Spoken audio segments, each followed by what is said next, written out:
In this video, we will show you how to replace your right side engine mount on this Jeep Patriot. This will be along the passenger side of your engine compartment. Let's get into it. A quick note about doing this job, you will have to make your way under the front of the vehicle. Okay friend, let's get started on our job. To be able to remove our part, we're going to have to remove our coolant reservoir first. To do that, we're going to make our way all the way over towards the top of the radiator. Let's start disconnecting our overflow hose from the top of the radiator here. If you needed to, you could remove your radiator cap. You just want to make sure that your cooling system is not under pressure.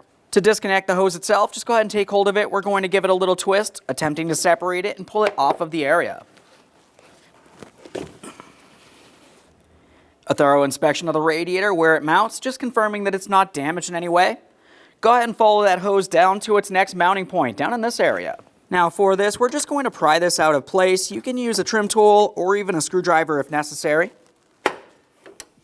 All right, now we can start dislodging the coolant overflow tank from its mounting bracket. You're going to find that it has one 13mm headed mounting bolt. Let's remove that.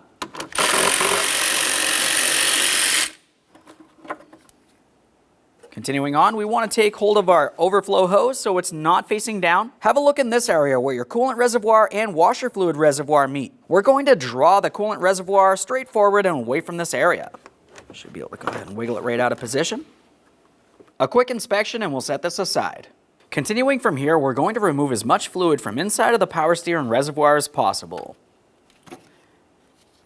Remove the cap by turning it counterclockwise. I have a fluid extraction tool. We'll dispose of that fluid properly. For now, I'm just going to rest the cap in position here. We can continue on to our one 13mm headed mounting bolt.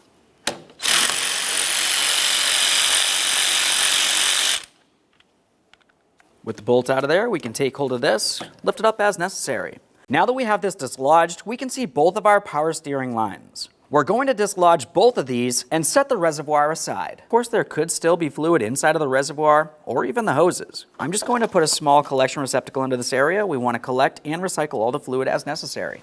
Now we're going to start removing the hose clamp from our larger hose here. For this, it has a squeezable clamp. I'm just going to use some pliers. We can squeeze that in. I'm going to bring the clamp down the hose a little bit here so it's away from our power steering reservoir. Continuing on, we need to remove the hose from the reservoir. You might have to break it free using a hose pick.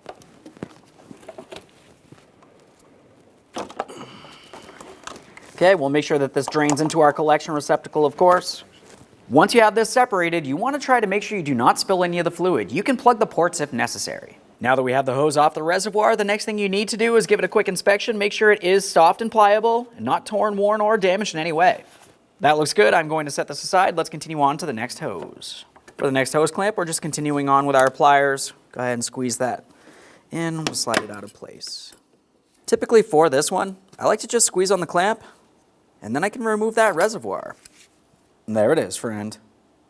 Up along the top of the washer fluid reservoir, you're going to find a 13mm mounting bolt. We can remove that. As far as the washer fluid reservoir itself, you can try to flex this out of the way. It can also be lifted up from its mounting bracket down in this area. Just going to go ahead and pivot this until it lifts up. Now we can go ahead and dislodge this. We're going to rest it off to the side. You do not need to disconnect any hoses. Now that we have that set aside, we have a clear view of our passenger side engine mount. At this point, we're going to have to safely make our way underneath the front of the vehicle so we can support the engine. We're going to apply a little bit of pressure and then we'll make our way back up in here. Now from underneath the vehicle, we're going to have a look inside of this oval port in the skid plate here. In this area, we can see our engine oil drain plug and drain pan. We want to go ahead and carefully use a small piece of wood directly up against the oil drain pan. I like to make my way along the back side of the pan up against the mounting bolts that you can see in there. Once you have the wood in the proper position, the next thing you would want to do is continue on with a floor jack and apply light pressure. After applying pressure, we're back inside the engine compartment. We're going to start removing our power steering line mounting bracket from the top of the mount. Use a 13mm for the mounting bolt. We have movement from the line. Let's continue on. Heading forward here, we have 3 more 13mm headed mounting bolts. Before we finish removing our last 13mm mounting bolt heading towards the front of this area, I like to make my way to the through bolt. We'll be using a 17mm to break this free. Once you do have movement from there, we can continue on with removing our 13mm mounting bolt. Let's finish removing that through bolt.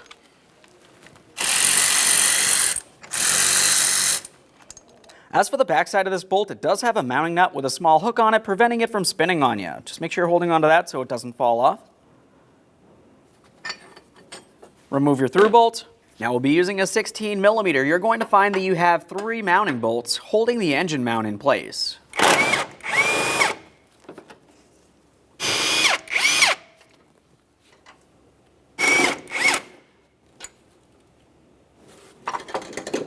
Now we can take hold of this entire area here. We'll start lifting up on the adapter so we can remove the mount. There it is, friend. Prior to installation of the brand new mount, we need to clean and inspect all of the mounting areas here. We'll start along the outboard side, make our way inboard towards the engine. Just double check to make sure nothing's rotted, weak, or damaged in any way. Everything here looks good, so let's continue on. Okay, friend, it's time for installation of our brand new engine mount. Before we install this, we want to make sure we install our rubber dampeners here. You're going to have 2 of these, and we need to make sure we have them in the proper orientation. First of all, we're going to have this area with the ridges facing in towards the mount. Aside from that, if you were looking inside of the circular port, you're going to find that it has several notches. Those are alignment notches. Looking at the mount itself, you can see the alignment tabs. Let's make sure we have everything in the proper orientation and we'll press it into position. Now, if this was sitting in the vehicle, it's going to be looking like this, and we have the rounded portion facing towards the engine. That's one. Go ahead and repeat the process on the other side of the mount. Just want to get this lined up properly here. You can spin it as necessary. Press it right on there. Continuing on, we have our mount adapter. That's going to go around this area. You can start your through bolt through. Now let's take this and get it in position. Once you feel as though you have it in the proper positioning, we're going to start with the hardware that holds the mount to the body of the vehicle.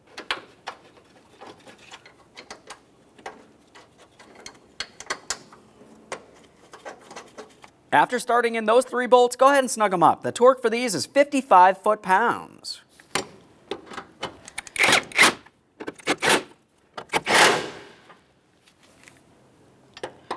Now we'll torque these.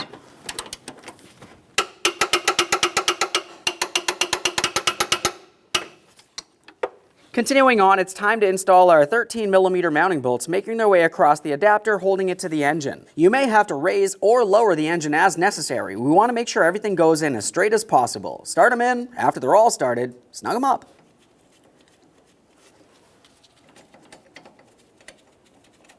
They're all started in. Let's snug them up. The torque for these is 50 foot-pounds.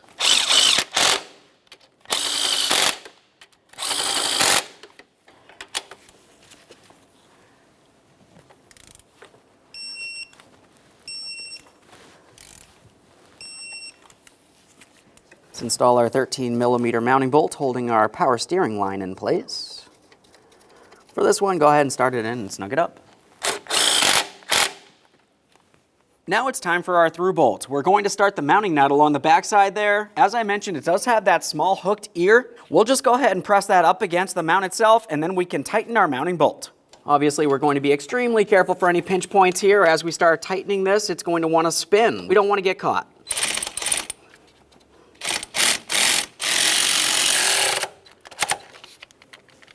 The torque for this is 65 foot-pounds.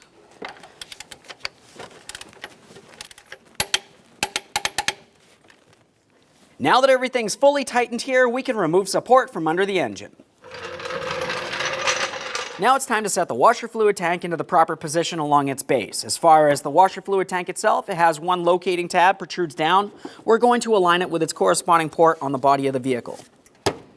Once it's aligned, just go ahead and tap it down as far as possible, and we'll continue on with our mounting bolt up along the top. Let's bring our tank into the proper position. We have our 13mm headed mounting bolt.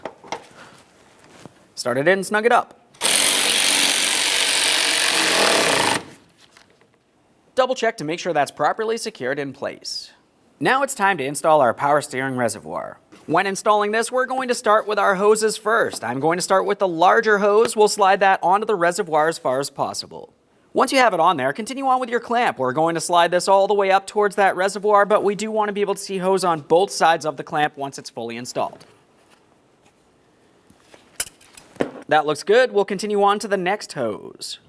Essentially the same process for this one. We're going to have to press it on there as far as possible. Just going to move this clamp a little bit further out of the way here.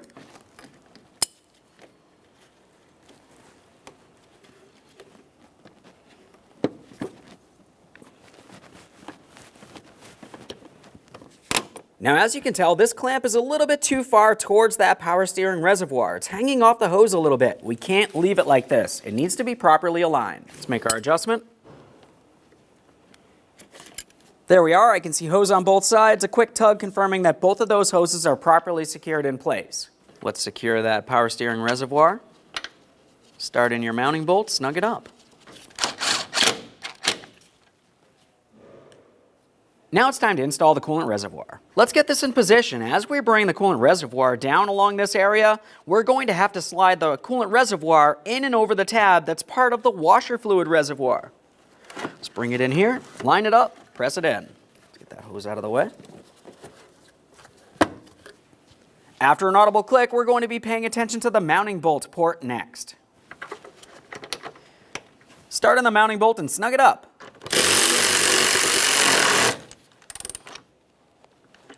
Let's just make sure that's secure, and now we can make our way to resecuring our overflow hose.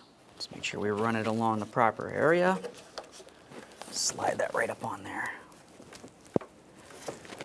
Once you have it pressed on, attempt to tug it out of position. It should not slide out of position. If for some reason it's a loose fit, you can use a wire tie in this area, holding it on. This feels fine. Let's fill the power steering reservoir. Go ahead and remove the cap.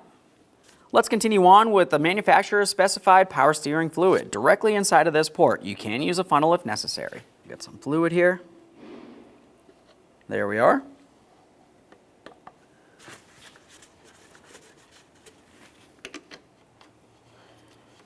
Okay, friend, we finished the installation of our right front engine mount. At this point, you want to go ahead and hop in the passenger compartment, start up your vehicle, and run it through all gears. Confirm that you don't hear any odd noises coming from the engine compartment. After that, you can go ahead and close the hood and take your vehicle for a road test. Thanks for watching. When only the best will do, demand TRQ. The only company that lets you view before you do. TRQ is committed to offering the highest quality aftermarket auto parts that are engineered for peace of mind. Thanks for using and viewing with TRQ.